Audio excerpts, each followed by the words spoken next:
Bienvenue, bonjour à toutes et à tous et merci d'être au rendez-vous de cette tranche éducative de sensibilisation sur les valeurs universelles. La finalité de la société, si elle est bien faite, consiste à se mettre au service de l'épanouissement individuel. Elle consiste également à organiser les pouvoirs de manière à minimiser tous les obstacles à sa cohésion et à la coordination des travaux tout en éduquant ses citoyens. Cet ensemble d'êtres humains vivant en groupe organisé, autrement dit la société, obéit à des règles, principes et normes qui diffèrent d'une aire géographique à une autre. Et puisqu'on parle de différence, cette différence ne s'applique et ne s'exprime pas seulement au cadre légal. Elle s'applique aussi aux éléments constitutifs de cette société que sont les hommes. Et il n'en fallait pas plus pour faire dire au père fondateur de la psychologie outre-Atlantique, psychologue et philosophe, William James, je cite, « Il y a peu de différence entre un homme et un autre, et c'est cette différence qui est tout. » Mesdames, Messieurs, au cours de ce premier numéro de cette tranche spéciale consacrée à la sensibilisation sur les valeurs universelles, eh bien, nous aborderons la thématique que voici, la force et le pouvoir de la différence. Et qui mieux que Elmancio Godson pour nous permettre d'entrer dans l'économie de cette thématique. Bonjour à vous, Elmancio Godson. Bonjour à ceux qui nous suivent. Merci de vous présenter. Comme vous l'avez dit, je suis Elmancio Godson, consultant en développement personnel et coach de performance. Vous faites bien de le dire, Elmancio Godson, nous évoquerons tout au long de ce numéro les valeurs universelles. Selon vous, d'où est-ce qu'on tire ces valeurs universelles? Bien, merci beaucoup. En fait, quand on parle justement de valeurs universelles, il faut leur trouver un cadre fonctionnel, puisque les valeurs universelles ne s'inventent pas. Et donc, nous avons deux matrices fonctionnelles qui permettent justement de codifier et d'initier les valeurs. Il s'agit donc de l'éthique et de la morale. Seulement que dans la plupart des communications, les gens ne distinguent pas toujours l'éthique et la morale. Et pourtant, il y a une grande différence. Il faut dire que la morale, c'est justement l'ensemble des mœurs, l'ensemble des valeurs, l'ensemble des règles, ce qui nous permet de faire le discernement entre le bien et le mal et de pouvoir avancer de façon constructive dans une société. Exactement, ce qui nous différencie des animaux. Et c'est cette raison qui nous permet de pouvoir vivre en société. Et vous allez reconnaître qu'effectivement, quand on parle de la morale n'est pas, disons, universelle, puisqu'il y a des coutumes, des cultures ou des aires géographiques qui ont leur morale. Et la morale diffère en fait d'une civilisation à une autre, d'un pays à une autre, d'une aire géographique à une autre. Mais néanmoins, il y a un lien fondamental à toutes les morales, si on peut ainsi le dire. Il s'agit donc de l'éthique. Et donc, à la différence de la morale, l'éthique est le fondement même de la morale. Alors, qu'est-ce que l'éthique? L'éthique se positionne comme étant la réflexion ou l'ensemble des réflexions sur les motivations de l'agir. Et donc, il est important de comprendre que lorsque nous posons même parfois des actes moraux, les motivations peuvent ne pas être conformes à la morale. Et là, on peut parler de duperie. Toujours est-il que l'éthique vient corriger, n'est-ce pas, à chaque instant la morale ou optimiser la morale en nous montrant tout simplement qu'il y a au-delà de la morale les motivations qui permettent d'agir. Et l'éthique vient de façon étymologique de l'enthousiasme, donc de anthéos, donc de en Dieu. On estime que nous avons tous une nature principielle ou une nature divine selon ceux qui croient en Dieu. Et cette nature principielle vers laquelle nous tendons, en n'y réfléchissant par introspection, nous arrivons toujours à sortir le meilleur de nous-mêmes, le mieux de nous, ce qui nous élève en réalité. Et cette analyse, disons, de l'éthique nous permet de nous améliorer au quotidien. Et donc, lorsqu'on va dans cette dimension-là de notre nature intrinsèque, on trouve justement cette valeur éthique et morale, à la fois bien sûr, qu'est la différence. Et la différence se positionne justement comme une valeur universelle dans l'éthique et dans la morale, seulement que la société conventionnelle n'a pas trop fait, disons, la promotion ou l'éducation de la différence. De telle sorte qu'aujourd'hui, quand nous voyons des personnes qui sont différentes de nous, aussi bien en raisonnement ou sur des points de vue donnés, étant donné qu'on n'a pas fait cette éducation-là, on est tout de suite frustré. On n'est pas content que l'autre ne soit pas d'accord. On n'est pas d'accord que l'autre ne soit pas d'accord. Et on se dit, nous devons tous aller, disons, dans le même sens, avoir comme une pensée unique. Mais malheureusement, et bien justement, ou heureusement, on va le dire comme ça, comme vous l'avez si bien introduit, la différence est une valeur universelle, c'est une valeur éthique et morale, et en parler nous permettrait justement de pouvoir trouver le lien social le plus fort qui nous réunisse. Restons toujours sur ce concept qui fera, je dirais, le menu de ce numéro de cette tranche spéciale, la différence. Et si on remontait à son origine, de cette différence, de notre différence? Exactement, merci beaucoup. Parce que quand vous dites notre différence, ça sonne beaucoup mieux. En fait, il faut dire que l'origine de la différence est très simple. Si vous prenez tout ce qui existe dans la nature, prenons l'homme, puisqu'on parle de l'apex humain, nous sommes naturellement, intrinsèquement différents. Par exemple, lorsque on vous prend vous et qu'on vous prend moi, nous sommes des êtres humains, mais nous sommes totalement différents. Vous prenez les 7 milliards de personnes qu'il y a sur la planète, ce sont des personnes différentes les unes des autres. Donc, nous avons tous de façon naturelle une caractéristique qui nous définit, qui fait que nous sommes différents. La notion de l'espace même démontre que une fois que deux choses sont séparées l'une de l'autre, elles sont naturellement différentes. Vous prenez deux jumeaux qui se ressemblent, ils peuvent se ressembler naturellement, mais intrinsèquement, ils sont différents. Je veux dire par là que la nature ou l'univers ne fait pas de copie. Parce que si dans l'univers, de façon scientifique, deux choses étaient intrinsèquement de même nature, elles deviendraient automatiquement une seule chose. Donc, dans l'infiniment grand, vous ne trouverez jamais un grain de sable qui ressemble à un autre grain de sable. De façon morphologique, généralement, on admet qu'un grain de sable en vaut un autre grain de sable. Mais l'histoire, d'accord, caractérisant un grain de sable unique, différencie ce grain de sable justement d'un autre grain de sable. Donc nous devons comprendre que le fait que nous avons, disons, cette réalité qu'on appelle le tout unique, ou que d'autres appellent le Dieu unique, cela démontre le fait que cette réalité unique, dans sa possibilité de générer des réalités secondaires, ne peut que suivre son propre principe d'unicité pour générer ce que nous appelons une réalité séquentielle. Donc, le principe de l'unicité est le fondement ou l'origine même de la loi de l'éthique de la différence. Puisque vous y êtes déjà, restons-y pour aborder au fait maintenant les caractéristiques de cette unicité. Il faut dire d'abord il faut expliquer ce que c'est que l'unicité. L'unicité, c'est le caractère de ce qui est unique. Ça veut dire que, d'une manière ou d'une autre, quel que soit ce que vous prenez dans la nature, dans l'univers, dans la société, chaque individu est unique. Vous êtes unique, je suis unique, ma mère est unique, chaque individu est unique.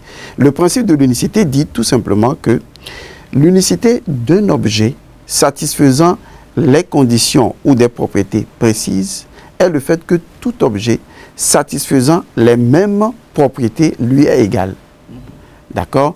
Donc, si nous partons du principe que le tout ou Dieu qui est unique a créé chaque individu, il ne peut créer chaque individu comme étant un exemplaire unique. C'est-à-dire quelque chose dont la même chose n'existe pas.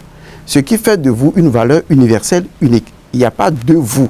Vous êtes précieux, vous êtes unique, vous avez toute la valeur. Donc, je ne vous respecterai pas parce que vous vous appelez Monsieur Davor, je vous respecterai parce que vous êtes un exemplaire unique. Et donc, vous êtes important, vous êtes précieux. Mais quand on rentre dans les caractéristiques ou la nature même de l'unicité, on se rend compte que derrière l'unicité, il y a une forme de multiplicité. Alors, qu'est-ce que la multiplicité? La multiplicité dit simplement que quand vous prenez une femme, on va partir sur des exemples basiques, lorsque vous prenez une femme à la maison, elle est quoi? À la maison, elle est une épouse pour son mari, elle est une mère pour les enfants.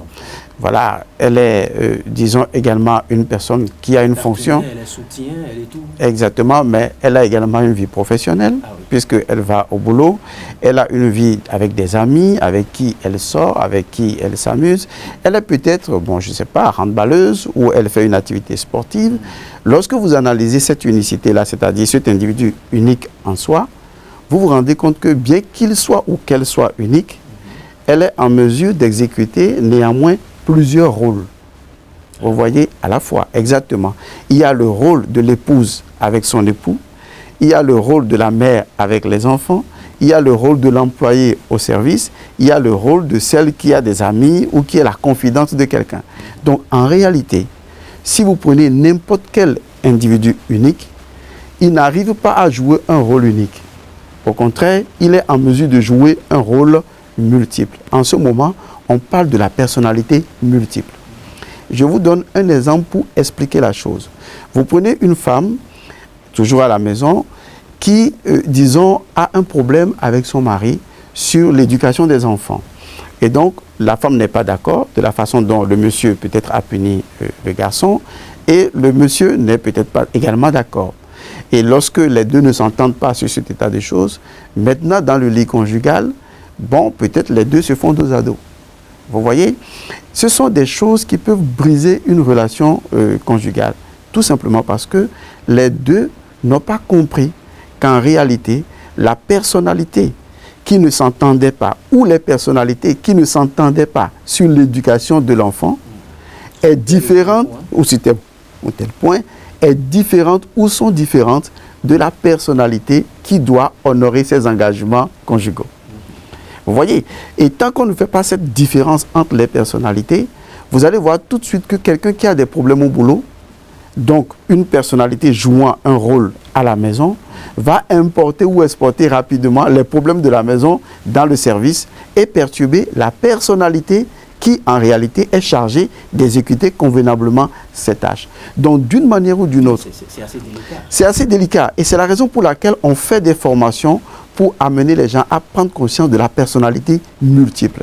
Là où je veux aller et qui est très sensible en matière électorale, c'est que vous avez deux personnes ici, Y, qui sont des amis. Des amis peut-être au boulot, professionnellement, ou des amis dans la vie courante. Mais qu'est-ce qui se passe? Il suffit simplement que la personne X décide d'appartenir à tel parti politique, que la personne Y dit, à partir de maintenant, tu n'es plus mon ami. Mais c'est une erreur. C'est une erreur en ce sens que votre relation d'amis ou de parents ou de mari, prenons ça au large, cette relation, ce ne sont que des rôles que vous jouez. Mais quand vous allez vous inscrire dans un parti politique qui est différent du parti politique de votre mari, de votre conjointe ou de votre ami, vous êtes également en train de jouer une autre personnalité. Parce que le mot personnalité vient de personne. Ça, dans son sens étymologique, veut dire jouer un rôle, jouer une pièce de théâtre. Ça veut dire tout simplement que quand vous appartenez à un parti politique et que l'autre appartient à un autre parti politique, vous les deux, vous êtes dans deux rôles complètement différents. Mais si vous ne vous entendez pas sur le choix d'un candidat précis, ça ne devrait pas pouvoir mettre en mal votre relation professionnelle, puisque la relation professionnelle est jouée par qui? Par deux autres personnalités qui sont distinctes de la personnalité politique. De la même manière, vous pouvez être mari et femme et ne pas être du même parti politique. D'où la nécessité de la bonne appréhension. Exactement, de la bonne compréhension. Exactement. Donc, quand vous prenez un individu, il est unique, mais il joue plusieurs rôles et il doit pouvoir séparer les différents rôles qu'il joue. S'il ne sait pas les séparer, s'il ne sait pas de façon étanche les dissocier les uns des autres, il va se créer une confusion en lui. Et donc, du coup, il va importer le problème qu'ils ont en ce qui concerne la politique dans le foyer. Ça va briser le foyer ne va plus s'entendre. On va dire, oui, si tu n'es pas dans le même parti que moi, eh bien, tu quittes la maison ou bien on n'est plus des frères. C'est parce que les gens ne comprennent pas qu'en réalité, la personnalité qui joue le rôle politique que vous avez ensemble est différente de la personnalité qui joue le rôle d'amis ou de parents que nous avons en commun. Il faut savoir faire la part des choses. C'est ça le secret, n'est-ce pas, ou la nature de notre unicité, c'est de pouvoir appréhender le concept de la personnalité multiple. donc un individu, d'accord, ou une unicité qui joue plusieurs rôles à la fois distincts les uns des autres. Avant d'aborder les fondements de l'unicité et de la multiplicité, Elmas Godson, on va tenter un parallélisme de cette unicité d'avec la différence. Il faut dire que le caractère même de la différence se traduit également dans la multiplicité. Puisque en réalité, les personnalités différentes constituant les rôles que l'individu joue, par exemple, moi, je suis consultant, mais je suis également un père de famille, je suis également peut-être un ami, je suis également un directeur de société. Vous voyez, là, je suis dans différents rôles. Et vous allez voir que chaque personnalité, pour revenir à l'éthique qui est la différence, chaque personnalité se distingue d'une autre personnalité. En ce moment, je suis consultant, j'anime une émission, mais lorsque je retrouve mes enfants, je suis un père de famille et ça ne se mélange pas avec les problèmes de service. Donc, je sais faire jouer, voilà le mot juste, je sais faire jouer chaque personnalité au moment où il est nécessaire de faire jouer chaque personnalité.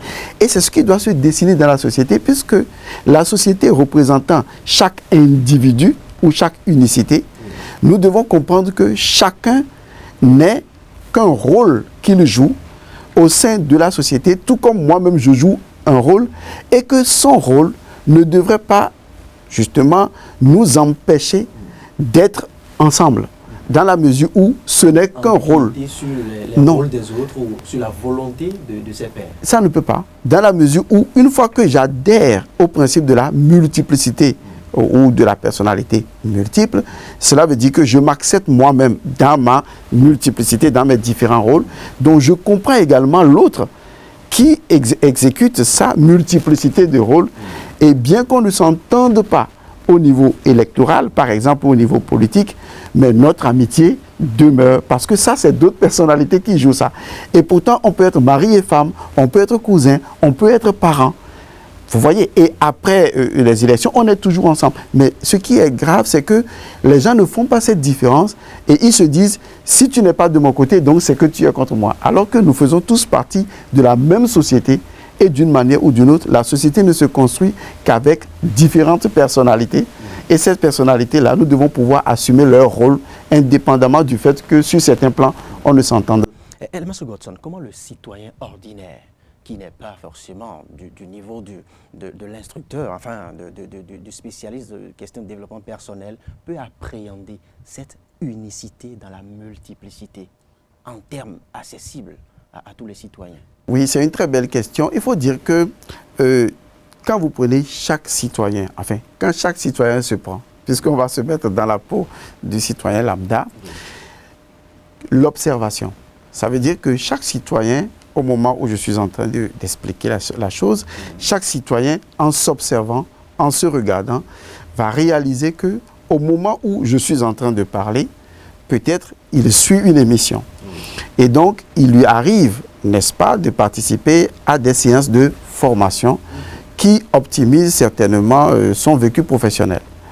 En ce moment où il fait cette formation pour optimiser son vécu professionnel, il est en train de jouer un rôle, c'est-à-dire une personnalité de son identité, exécute une fonction précise.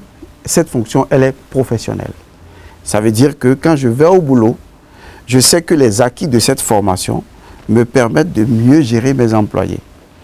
De mieux m'exprimer dans mon administration. De mieux comprendre les autres. Maintenant, quand je sors de ce service et que je vais au village, j'ai encore un autre rôle à jouer.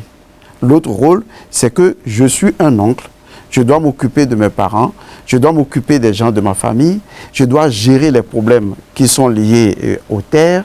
Ça, c'est un autre rôle qu'il fait. Et cet autre rôle qu'il fait, c'est une autre personnalité de moi. Est-ce que vous voyez? Et donc, j'exprime cette personnalité-là et les gens diront, ah, ce monsieur, il est sage. Vous voyez, mais quand je quitte ce rôle et que je rentre à la maison, mes enfants m'appellent comment? Papa ou maman. Papa, on a des problèmes, je dois régler les enfants. Le jeu de rôle ici change. Le jeu de rôle change à nouveau, je suis papa. Et en ce moment, je suis maman. Et je dis, oui, écoutez, voilà, on sort, on va à la plage, on s'amuse, on va au restaurant. J'assume mon rôle de... Je pense que là, c'est assez simple à appréhender. Simple. Donc, j'assume mon rôle en tant que papa. Vous voyez, c'est différents rôles. Ah oui. Exactement. Maintenant, je suis peut-être un confident pour quelqu'un. Ah oui. Et cette personne m'appelle de temps en temps pour se confier à moi. Je vais l'écouter, je lui garde ses secrets, je lui donne des conseils. En ce moment, je suis également pour quelqu'un d'autre un confident. Ça veut dire que j'ai un autre rôle. C'est encore que je suis confident. Ces différents rôles-là sont joués par différentes personnalités constituant l'individu. Contenu, merci pour le mot, merci bien. Contenu en un seul être.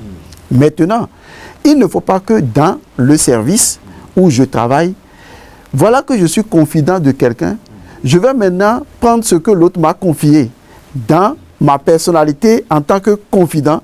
Je prends ça et je vais étaler ça au boulot. C'est là qu'il y a la confusion.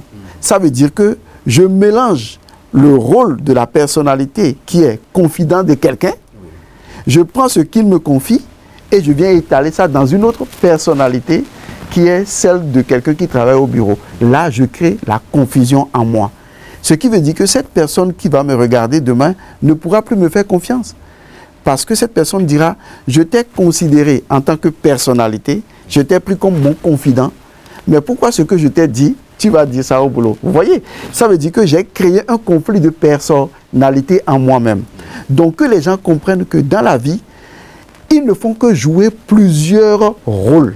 Ils jouent plusieurs personnalités. Et quand l'autre te prend comme une personnalité en matière de confidence, reste dans cette personnalité avec cette personne, quitte à gérer une autre personnalité au bureau qui n'a rien à voir avec la confidence, quitte à gérer une personnalité avec les enfants, ça n'a rien à voir avec le service. Vous voyez, c'est de cette manière qu'en prenant conscience que vous-même, vous êtes une personnalité multiple, maintenant je crois que c'est un peu plus clair, vous admettez que les autres également sont des personnalités multiples. Donc, à partir du moment où moi, je suis pour quelqu'un et que vous n'êtes pas pour la même personne, ce rôle se joue où? Ça se joue simplement dans nos personnalités politiques. Mais ça n'entache pas le fait que je demeure ton confident ou que je demeure un ami professionnel ou que je demeure ton père ou ta mère ou un cousin ou un frère. Vous voyez, on ne mélange pas les personnalités. Donc, si nos personnalités politiques ont des problèmes, nous, on accepte qu'on est d'accord, qu'on n'est pas d'accord, mais ça n'empêche pas les autres personnalités que nous constituons de pouvoir relationner facilement ensemble. C'est ce qui crée l'équilibre, l'amour, la citoyenneté au sein d'une société. Monsieur Godson, ne pensez-vous pas que l'éducation peut contribuer à la gestion de ce jeu de rôle? Oui, en fait, il faut dire que c'est quoi l'éducation? C'est ça l'élément important. L'éducation, c'est conduire hors de quelque chose. Ça veut dire qu'à partir du moment où nous sommes d'accord que ce sont nos différences, d'accord, qui, loin de créer des différends, créent plutôt le dynamisme. Et c'est ça qui est important, puisque si nous sommes même chose, on ne peut pas produire. Il y a même un adage qui est, je ne sais pas si c'est un adage, hein, peut-être c'est un abus de langage. Il y a des personnes qui disent souvent, dans des situations difficiles, ces personnes disent, oui, écoutez, si tout le monde était comme moi dans le pays, ça irait mieux. Bon, je dis que c'est souvent un abus de langage, un lapsus linguistique. Ou c'est l'expression d'une ignorance. Bon, je ne vais pas être là, je vous laisse cette expression-là. Toujours est-il que le fait de dire d'une certaine manière que si tout le monde était comme moi, le monde irait mieux, c'est absolument faux. Si tout le monde était comme vous, le monde n'irait jamais mieux. Le monde va et ira mieux. Mais on le pense souvent. Oui, malheureusement. On le pense souvent. Malheureusement. Aux autres. Exactement. En fait, c'est fonction de l'éducation qu'on avait reçue. Parce que l'éducation qu'on avait reçue, c'est qu'on avait un professeur qui, en fait, semblait tout connaître. Et c'est lui qui, dans sa pensée unique, nous disait ce qu'il faut. Le magister d'ici. Le magister d'ici. Et on nous disait interroger, répondre à ce qu'on nous a appris. Donc, il n'y avait pas réellement de questiologie. Il y avait plutôt d'interrogation, mais pas de questiologie. C'est-à-dire que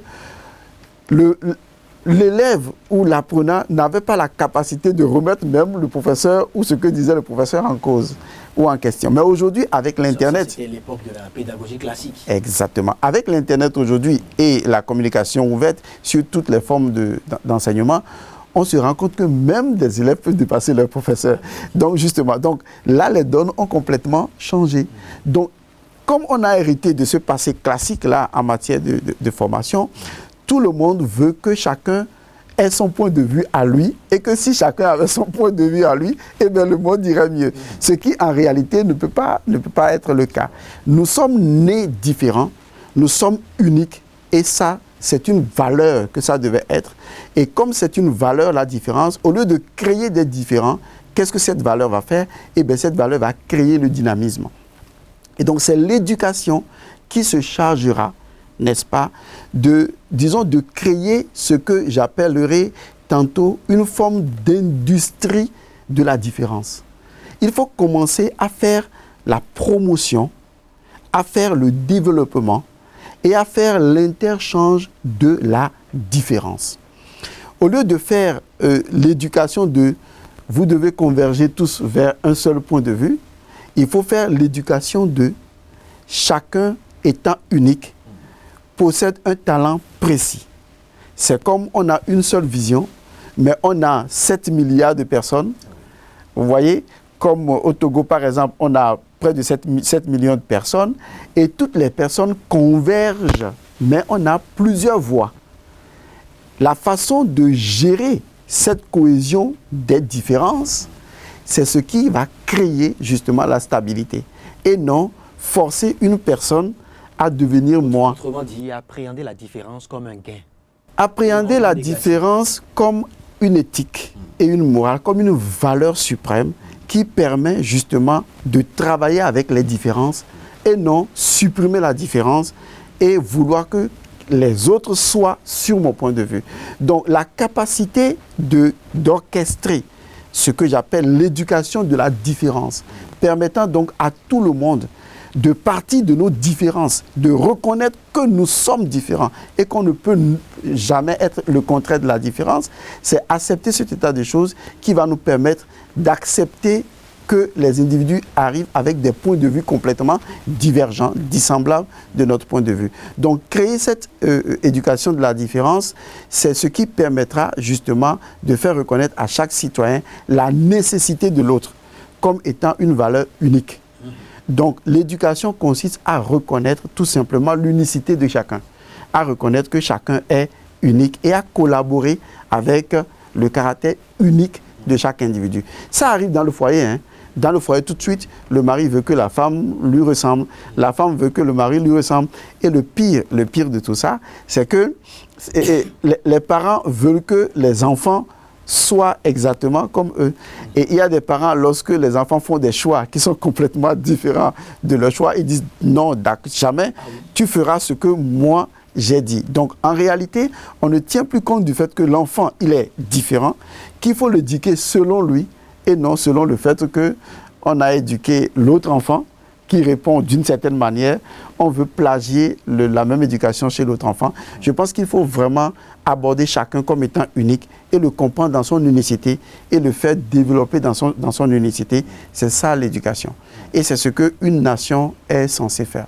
Que l'on soit ici au Togo ou ailleurs, mais El Monsieur Godson, vous le savez, le jeu électoral par exemple est un jeu qui évoque aussi, qui nécessite aussi la gestion de la différence. Parce que cela en appelle aussi différentes ailes politiques. Et ce sont ces différentes ailes politiques qui, je ne dirais pas en griffe s'affrontent, mais s'expriment au détour de certains principes bien définis pour qu'on en arrive à l'élection de telle ou telle personne. Alors, cette différence, comment le gère-t-on ou comment doit-on le gérer? Pour ne pas parler, je ne veux pas évoquer mouvance et opposition. Comment doit-on gérer cette différence à bon escient? Vous voyez donc que ce que j'appelle cette valeur éthique et morale de la différence, c'est vraiment primordial. En ce sens qu'on retrouve cela, il ne faut pas avoir peur du mot, on retrouve cela justement dans le jeu de l'opposition.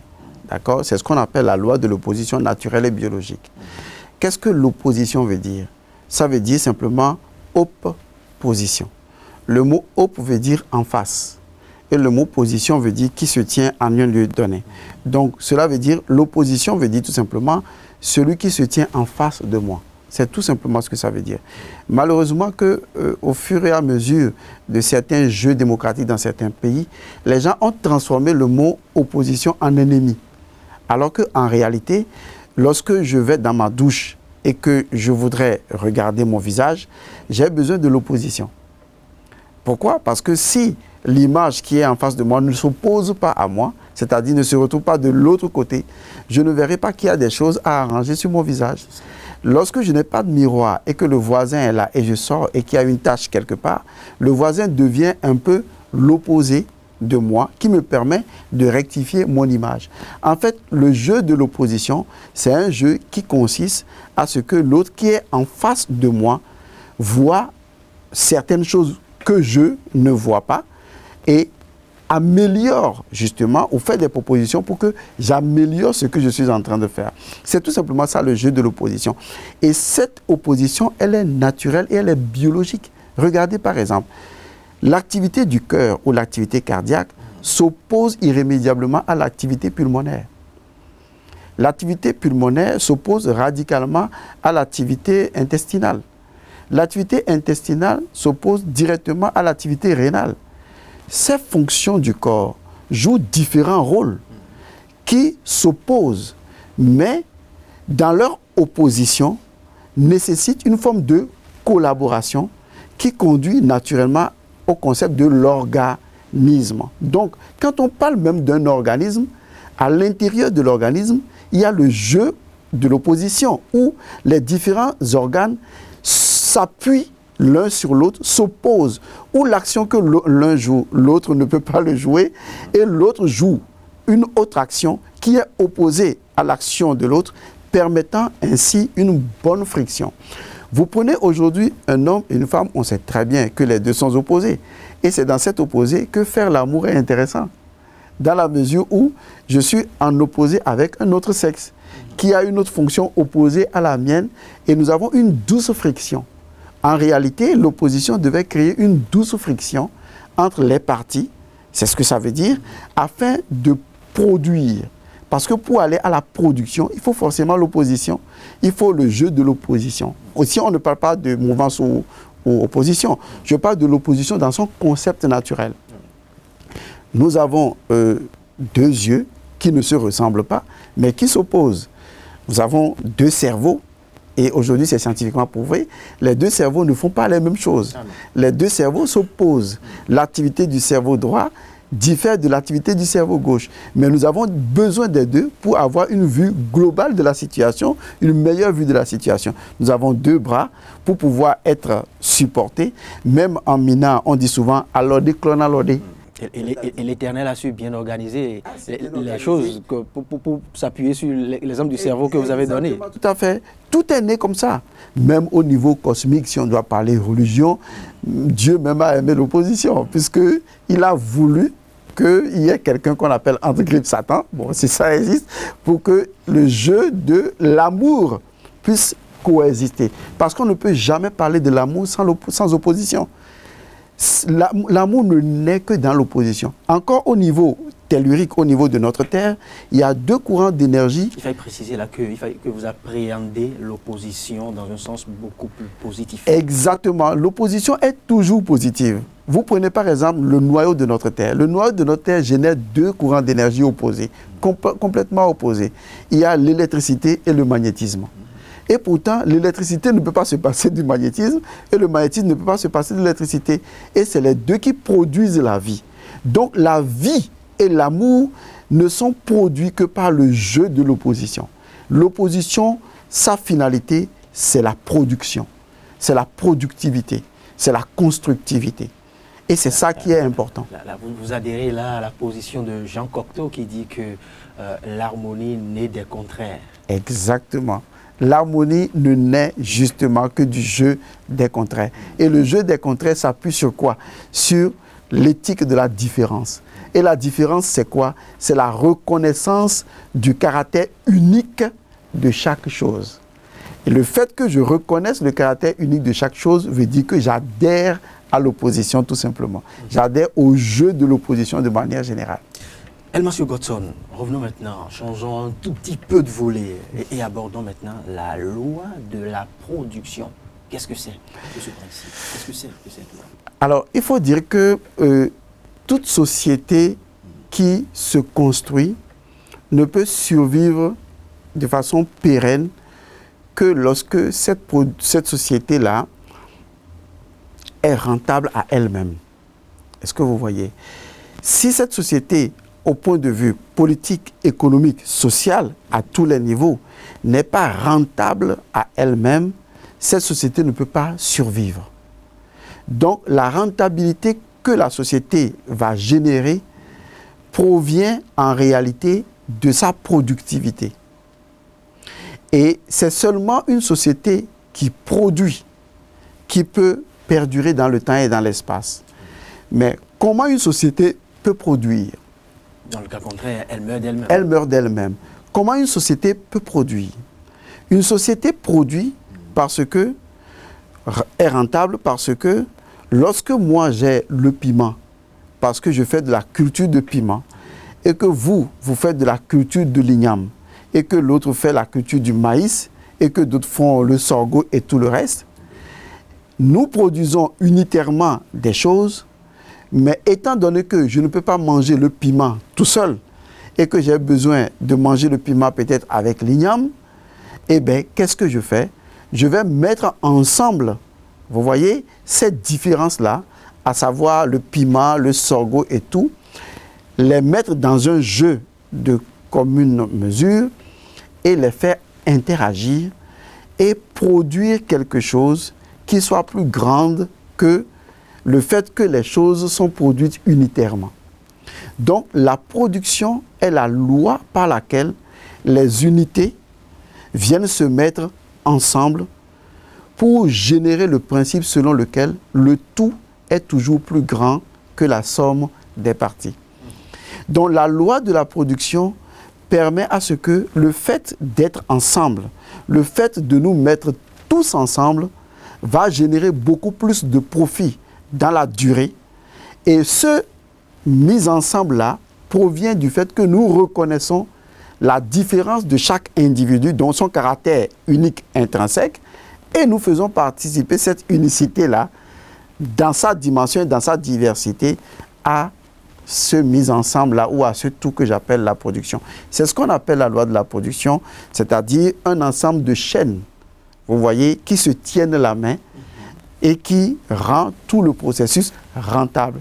Et ce processus se nourrit de lui-même. Parce que la production, si elle doit être pérenne, elle doit se nourrir d'elle-même. C'est-à-dire, elle est comme une chaîne fermée, mais très évolutive, où nous produisons, nous consommons, vous voyez, et nous reproduisons, parce que ces valeurs-là, nous les tirons de nous-mêmes, le tout étant plus grand que la somme des parties. Chaque enfant qui naît apporte de par son unicité une valeur ajoutée à ce tout-là, qui sera toujours plus grand que la somme des parties. Alors, Monsieur Godson, ce numéro de cette tranche spéciale de sensibilisation sur les valeurs universelles, ça on va finir, mais pas avant d'aborder, si vous me permettez, l'unité nationale. Comment hisser la différence au principe suprême de l'unité nationale? Alors, qu'est-ce que nous appelons l'unité nationale? L'unité nationale, c'est ce qu'on pourrait appeler l'identité de nature. Parce que quand vous parlez de unité, ça ressemble à union, ça ressemble à mise ensemble, mais sa définition normale, c'est l'identité de nature. Donc, les personnes qui ont une même identité de nature se mettent ensemble pour créer ce qu'on appelle l'unité nationale. Et logiquement, il faut le reconnaître, lorsque vous prenez ce principe de la différence qui démontre que chacun est unique, que vous êtes unique, que je suis unique, que l'autre est unique, que nous sommes tous uniques, qu'est-ce que nous apportons ensemble? Qu'est-ce que nous apportons dans le plateau, d'accord, qu'on appelle le pays? Qu'est-ce que nous mettons ensemble? Chaque individu qui vient il met ensemble ou il apporte quoi? Il apporte son unicité, il apporte son caractère unique et les talents qui vont avec son caractère unique. C'est ce qu'on appelle, disons, l'identité de nature. L'identité de nature veut dire simplement la reconnaissance que l'individu est unique, qu'il apporte une valeur unique dans une chaîne de production où tout le monde se tient la main pour aller vers une finalité bien définie. Et cela, on le comprend mieux lorsqu'on aborde, par exemple, un concept comme le concept du vivre ensemble. Parce que ce concept du vivre ensemble, qui sera différent de vivre en société, nous permet d'apprécier réellement ce que j'appelle l'identité de nature, constituant... Lequel concept sera au menu d'une de nos prochaines émissions. Nous l'espérons bien. Donc, l'identité de nature, cela signifie tout simplement que nous avons la même identité, à savoir que nous sommes des êtres uniques, que nous avons des talents uniques à nous et que nous apportons dans ce pays qu'est le Togo notre talent à ce pays qui est le plateau et que reconnaître l'unicité de chaque individu sur une aire géographique bien délimitée, c'est ce qui crée en réalité l'unité nationale. Car on ne peut aller à l'unité nationale sans tenir compte du principe de la différence. Parce qu'on ne parlerait même pas d'unité s'il n'y avait pas de différence. On ne parle d'unité que parce que justement il y a la différence, il y a le fait que chacun est différent et apporte son unicité dans une aire géographique pour une vision commune. C'est ce qu'on appelle l'identité de nature. C'est ce qu'on appelle l'unité nationale. Elmancio Godson, c'est presque tout pour ce numéro de cette tranche d'antenne. Mais avant, une brève lecture métaphysique de cette unicité. Bon, il est vrai que souvent les gens, d'une certaine manière, voient la métaphysique comme une science qui ne relève pas des sciences ordinaires, alors qu'en fait, la métaphysique, c'est une science comme les autres. Ça veut dire tout simplement avoir une meilleure perception des choses. Comprendre que les choses, derrière leur façon de fonctionner dans la forme, possèdent néanmoins des principes. Et ça, la science le fait. La science dit comment j'analyse une donnée. La science observe ce qu'on appelle la façon dont la chose est formée ou fonctionne. La science détermine la récurrence, c'est-à-dire la loi qui fait fonctionner la chose, et la science énonce un principe. Donc, par l'observation, on déduit une loi, et à partir de la loi, on énonce un principe. Donc, comprendre les choses métaphysiquement, c'est comprendre tout simplement les choses dans leurs principes. Ça veut dire que je décide à partir de ce moment, lorsqu'un événement accourt, de comprendre quelle est la récurrence ou la loi qui fait que cet événement a naturellement cours. Et une fois que je comprends la récurrence, eh bien, je comprends l'événement. Et je peux soit remodeler l'événement, disons, réorienter l'événement, lui donner une meilleure perspective. Et nous sommes ici justement abordant cette thématique-là, qui est donc force et pouvoir de la différence. Nous sommes en train de faire un jeu métaphysique. Un jeu métaphysique en ce sens que nous n'avons pas parlé de la différence prise comme un élément ou une conjecture sociale directement. Nous avons parlé de la différence comme une éthique, comme une valeur éthique et morale. Et c'est ça faire de la métaphysique, c'est-à-dire percevoir la valeur éthique et morale d'une chose avant même son utilisation au sein donc de la société. Et la valeur éthique, n'est-ce pas, de la différence, démontre le caractère unique de chaque individu, de son apport en tant qu'unicité dans le jeu de la multiplicité de toutes les autres unicités, et enfin la capacité que les unicités ou le caractère unique de chaque individu peut interchanger, promouvoir, se développer et agir ensemble vers ce que j'appelle la reconnaissance de l'identité de nature qui est l'unité nationale.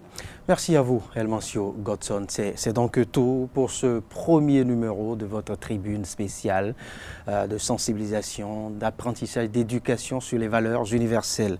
Au menu, justement, la force et le pouvoir de la différence. La différence, nous en avons suffisamment appris avec Elmancio Godson comme une valeur éthique et morale. On en a appris davantage sur l'unicité. Alors, il convient, comme nous l'exige Paul Valéry, de nous mettre en commun, de mettre en commun ce que nous avons de meilleur afin de nous enrichir de nos mutuelles différences.